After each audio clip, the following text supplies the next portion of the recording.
Hey YouTube, Kevin Clear here with a knife video for you. I want to talk about a bit of a dilemma that those of us who are into knives can face, and some people, I'll admit, must be in a much worse situation than we are, because if you're into custom knives or high-end mid-techs, this must be even to a greater scale. But let's keep it down for people like me and like a lot of you out there who like knives and like nice knives, but you can get into a situation where gee, I don't know if I want to use my knife for that job. Let's say you're over at a friend's house, maybe it's your brother-in-law or a neighbor, and you're helping him put up his kid's playset, and you've got to cut the boxes that it's shipped in, but you go in the back of your mind, hey, there's probably a metal chain in there, there's steel parts, am I gonna, you pull out your SR1 and you go, what will that do to the finish? This is a really nice knife and it looks really awesome, and gee, I don't know what I'm gonna do here. Okay, so I think there are some things that we can identify and think about to kind of work through this problem. And that's not obviously the only problem. Maybe you're building a shelter and you don't want to cut through the pine tree because there's pine pitch all over it. Or maybe you're going to the beach and you don't want to cut something because of the sand and the potential for it to get into your knife. Or you're working on your car, or any number of things where you go, I could ruin my really nice knife doing this, okay? So what do you do? Because I think there's a bit of a trend here where certain really heavy-duty, well-built knives also cost a lot. Reference the Lion Steel SR1. How about the Microtech DOC? Same idea. Very, very heavy-duty, overbuilt knife, and really awesome in every way, in construction, in design, in execution. Just everything is really cool about this blade, but it's not cheap, right?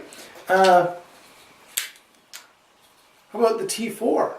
And again, this knife, if you go to Jason Browse's website and read about it, he says this knife is for combat. This is for outdoor, heavy, wilderness survival type stuff. It's a hard use knife.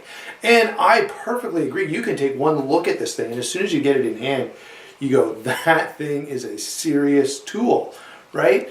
But do I want to use this serious tool, which is number 183 out of 500 in a first production run, to do those bushcraft type of tasks? Man, I don't know, right? And so we face this little bit of a dilemma when we talk about this. And so, of course, I should bring a zero tolerance to the table, since this is, they're synonymous with hard use and toughness. And so there we go. We've kind of thought this idea through, and I think I can identify a trend, or claim to see a trend here, where you get these overbuilt, super tough, super heavy duty knives, but they're really expensive, and so it's almost like you're hesitant to use them for what they're built for because of that price point.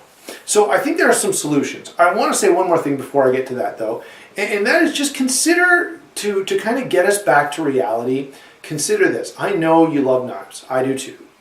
And I know they look so nice when they first come out of the box and everything is perfect, and you hold them in hand and they feel just great, and you think, man, I really don't want to wreck it, I don't want to scratch it, I don't want to. That's true, but in other areas of life, we use stuff for what they're built for.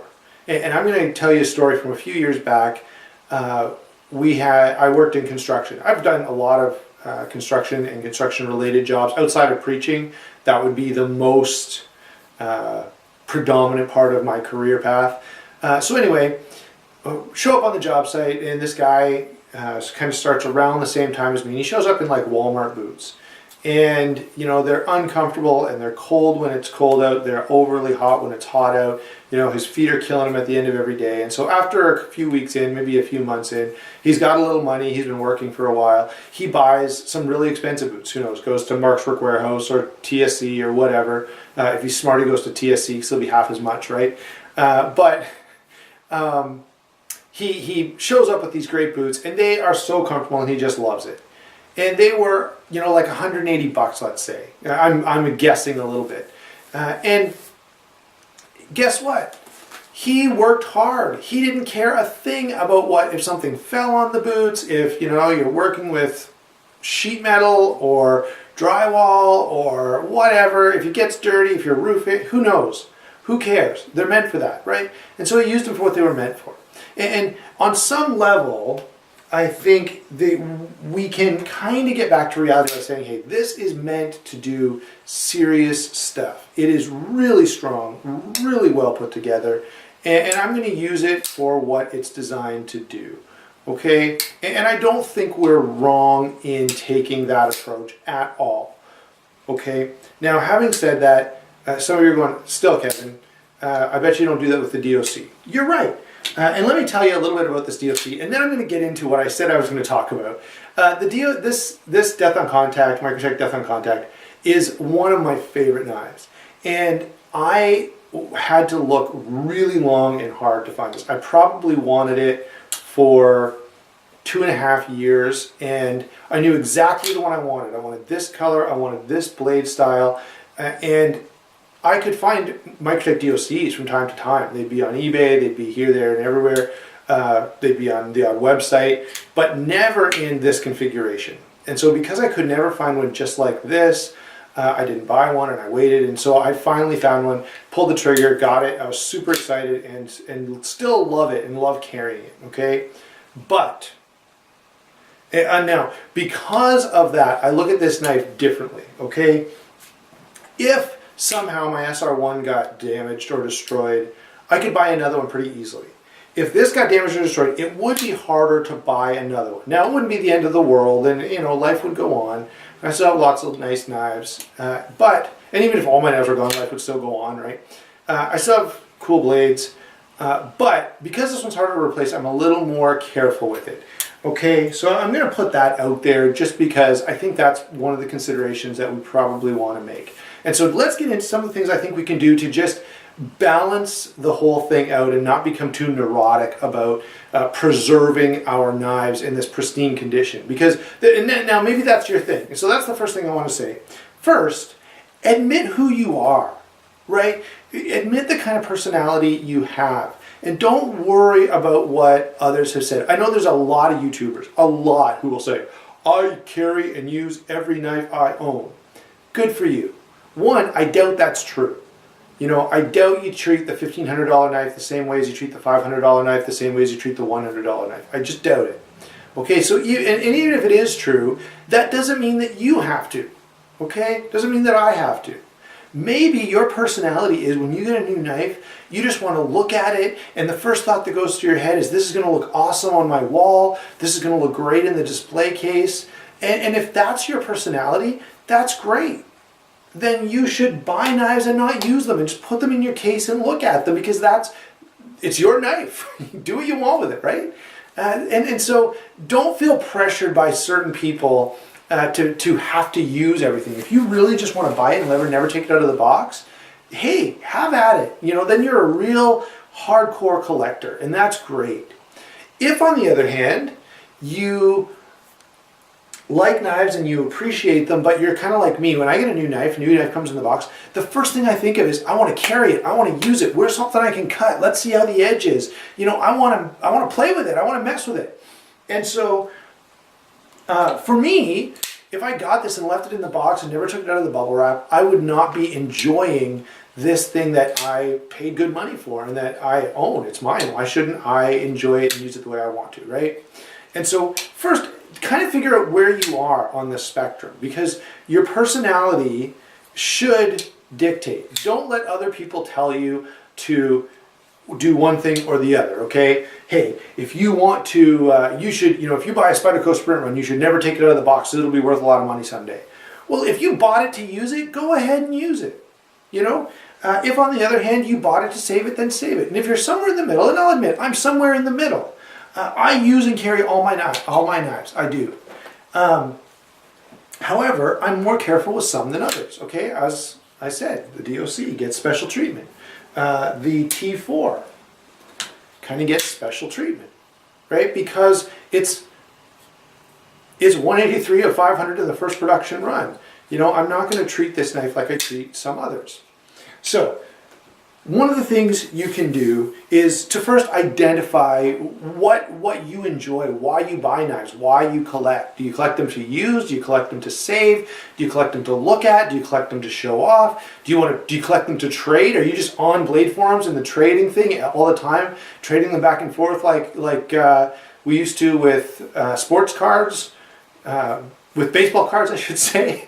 Whatever you do with your knives, that's great. Okay? Next. Sometimes, if there's a knife you really love, and I'll be honest, there are some in my collection that I've thought about doing this with, buy two. You know, buy one that's going to be a user and one that's going to be sort of your beater knife that you're going to, one that's going to be a user, to be a beater that you're going to do everything with, and another one you're going to keep in the box or, only take out on special occasions or something like the good dishes, right? Maybe you're that way, and that's how this knife kind of is. All right? So buy two. Now I know a lot of them are very expensive, and so I want to make this suggestion that kind of hits two birds with one stone. One of the things you can do is buy the knife used. Okay?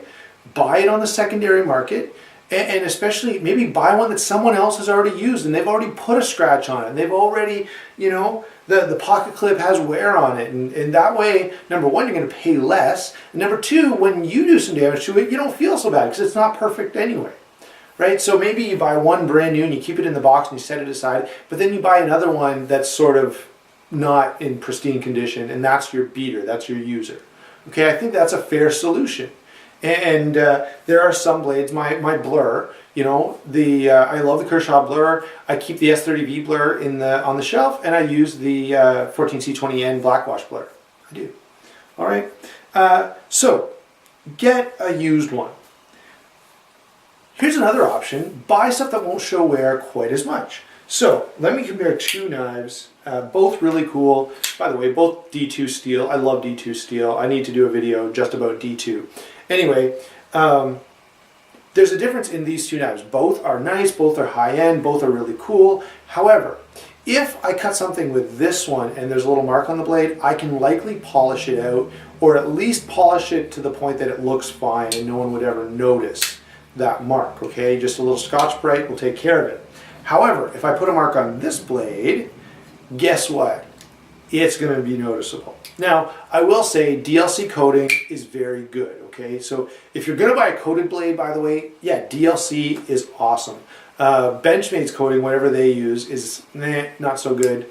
And so maybe if you buy a Benchmade and it's got their coating, that's the one where you don't use it. Keep that in the box. There's one little thing, you sneeze on it and it might mark the coating. Now, cold steel, of course, is the worst. All those carbonitride ones are in between somewhere. That's not the point of the video though. But a black coated blade like this, if you get a deep scratch in it where the metal really comes through, good luck. It's going to stick out like a sore thumb, right? Now this knife I'm not that concerned about because SR1s are pretty common and can be had in good shape on the used market for a reasonable price. So they're not that hard to find, and so I would not hesitate to use this one even if I didn't have a second one. Okay. Now, so buy a second one.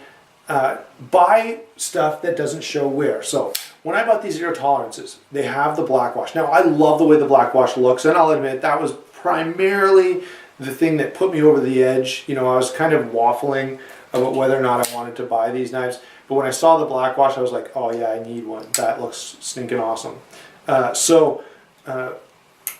That was good, but there's a side benefit to the Blackwash. In addition to looking really cool, it does not show wear, okay? People may never figure out, especially non-knife people, you could scratch this blade all to pieces, and because of the way the coating is, a lot of people would not notice. And it won't look that much different than it looks right now. So that's a good, if you really want a 0560, or a 0300, if you buy that version, you can use it a lot and it's not going to show much wear. Eventually it'll show wear over time, but it's going to take some time. So that's another consideration. Buy the one that's not going to wear easily. Buy things in G10. Buy things in, blades that are satin finished. This is a good example. You could use this knife pretty hard and it's not going to show wear very much. G10, what are you going to do to G10? Good luck. The steel, yes, it's that beautiful hand rub finish. It is a gorgeous blade, isn't it, guys? But again, because it's a satin finish, it's not going to show that much, and you could, if you needed to, polish a little scratch out of it without too much difficulty, okay? The last option is just realize, hey, it was built for this. I'm going to use it. And if it breaks, it's not the end of the world. Life is going to go on. You can also, why didn't I have one here? Just give me 1 second. Okay, here's a SOG Flash 2. This would be a great secondary blade. It's cheap. If you break it, who cares, right? It's nothing special. So maybe on the day you carry your DOC, you carry the Flash 2. Super lightweight, super easy to deal with. It may give you that option where, okay, I don't want to cut that with my DOC, but I can cut it with this, and if it gets ruined or I break the blade off or whatever, you don't even care about it, right? So carry a secondary blade. That's another solution. Of course, you should always, if you're carrying a knife, carry a pry tool. I have a pry tool on my keychain. I use it a lot. Carry a multi-tool with a plier on it. I carry, by the way, this will be in the EDC video, but the Leatherman Squirt, great little tool. And guess what? If I've got to pry something somewhere here, yeah, there you go. If I've got to pry something, that's what I'm going to use. Okay, so carry the right things for the job, and then you will have that much less likely to break your blade. Finally, just overall, do what you enjoy. You know, if you buy knives and you just want to carry them and use them, and it just makes you feel great that you've got, you know, a DOC in your pocket, or I've got a great example here, 1 second, that you've got an S35 VN Para 2 in your pocket, and you go, hey, not everybody, even not everyone who carries a Para 2 has this version. If that makes you feel good and that's the knife you want to use and carry, hey, go nuts, enjoy it. But if, on the other hand, you're the type of person who just loves that smell of fresh plastic and never wants that new whatever it is to come out of the perfect condition that it came in the box, hey, that's great too. Just do what you enjoy. And by the way, those of you who are collectors, I love you guys, because then I can go on blade forums and buy these perfectly preserved knives that are, you know, they're 5 years old and you can't buy them in stores anymore, but I can buy one from you in perfect condition. Hey, that's awesome. All right, so what I want to say is enjoy your knife. If you're the kind of person who's just a die-hard collector and just wants to have multiple versions of everything you can think of, more power to you. I hope you enjoyed the video, and hey, thumbs up. If you're the kind of person who likes to use knives and you want to use a different knife every day, and so you collect because you just love using all these different blades, again, have fun. I love you, man. Go nuts. Finally, if you're the guy who just wants one nice blade and you say, Kevin, you know, I really don't know, should I spend that $200, $250, $300, $500 to get that one knife that's going to be with me for the rest of my life? Am I going to be scared of using it? I say no. Buy the knife you love and use it for everything that it's worth. And there are a lot of knives. I would say this one would be a great example that you will really own for the rest of your life and will serve you well. And so, you know, you won't even miss that $500 10 years from now or 20 years from now when you've still got the knife in your pocket. Okay, so I hope you all enjoyed the video. It gives me a chance to kind of get some stuff off my chest that I'm thinking about, and by the way, show you some cool knives. Here's one more look. There's the 0560, great blade, one of the best knives out there right now. Let's see, goes to ZT again. Here's the 0300. Here is the T4. Awesome blade. Jason Browse really knows what he's doing, man. I need more Browse blades for sure. Lion Steel SR1. This is such a cool knife. Very different than almost anything else that I own. Microtech DOC. Just, it's beautiful. This is a knife that I like to just sit and look at. It is a beautiful, beautiful blade. And the last one I showed there, this is not a hard use knife per se. Here is an S35 VN Para 2. Love the Para 2. Just such a great blade. I haven't moved the pocket clip on this one, but I will. There's an example, right? It's not going to be pristine out of box in about 5 minutes, because after I turn this camera off, I'm going to flip this and put the pocket clip up here. For those of you who are collectors and think I'm ruining the blade, don't cringe too much. We'll talk to you later. Have a great day.